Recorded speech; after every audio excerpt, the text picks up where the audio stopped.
దగ్గర నిజాం కాలేజ్ 100 మంది పోలీసులు ఎస్ఐలు సిఐలు అందరు నిజాం కాలేజ్నే ప్రిన్సిపాల్ కి ప్రొటెక్షన్ ఇస్తున్నారు.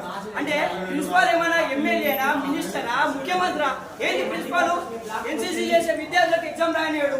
300 నుండి 400 మంది విద్యార్థులు ఎగ్జామ్ కి హాజరు కావడం లేదు. మొన్న నుండి సార్ దండం పెడతాం మీ కాళ్ళు మొత్తం సార్ అన్నా సరే కానీ పోలీసులు పెట్టి ఈరోజు పోలీసు నాకు ఒకటి అర్థం కాదు, మీరు 0% అటెండెన్స్ ఉందని పోలీసులు అడుగుతున్నారు. అంటే పోలీసులు ఏమైనా ఫ్యాకల్టీయా? పోలీసులు ఏమైనా రిజిస్టర్సా? పోలీసులు ఏమైనా ప్రిన్సిపాలా? లేకపోతే ఓయి ఇక్కడ పోలీసు వాళ్ళని ఏమైనా పెట్టేసిందా సపరేట్ గా? బీసీ ఏమైనా అలౌట్ చేసిందా? అది ఇంతమంది విద్యార్థులు గ్రామీణ ప్రాంతం నుండి వచ్చిన విద్యార్థులు అటెండెన్స్ వీళ్ళు క్లాస్ లోకి వచ్చినా ఇక్కడ ఒక అబ్బాయి క్లాస్ కి వచ్చినా సరే కానీ అబ్బాయికి అటెండెన్స్ చేయకుండా వీళ్ళు అబ్బాయిని ఆపడం జరిగింది. అంటే ఏంది? ప్రిన్సిపాల్ మొండి వైఖరి ఏంది? బీజీ రిజిస్టర్ ఉస్మాన్ యూనివర్సిటీలో బీజీ రిజిస్టర్ ఇంతవరకు స్పందించరా? వీళ్ళు గ్రామీణ ప్రాంతంలో విద్యార్థులు కాదా? మన బిడ్డలు కాదా? పేద బిడ్డలు కాదా? వీళ్ళు వ్యవసాయ కుటుంబం వచ్చిన వీళ్ళు తల్లిదండ్రులు పుట్టిన బిడ్డలు కాదా? ఎందుకు సార్ దండం పెడతా కాళ్ళు మోక్తా అనే పరిస్థితి ఈ రాష్ట్రంలో తెలంగాణ రాష్ట్రంలో వచ్చింది.